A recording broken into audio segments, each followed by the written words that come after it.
Hi guys! May bunga na malunggay dito guys. Bagong pitas sa puno ng malunggay. Malaki guys oh. Balatan lang ito guys at kunin ang buto nito guys at ihalo sa ibang dahon ng gulay na ibang gulay guys at lutuin ang gata ng niyog. So, may mga benepisyo nito guys. Ang buto ng bunga ng malunggay at gawing gulay. Masarap na ito guys. Lalo na ngayon na mahirap ang bilihin, mamahal ang mga bilihin ngayon guys. Ito na lang gawin natin guys. Mag-ano lang tayo. Maghanap na lang ng paraan guys. Tulad nito guys, oh, maghanap tayo ng paraan tulad nito. Ang bunga ng malunggay at ang buto ay kunin guys at gawin na gulay.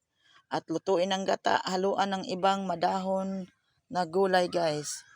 Maraming salamat guys sa pagtingin nyo sa aking video. Like, share, comment, follow, and subscribe.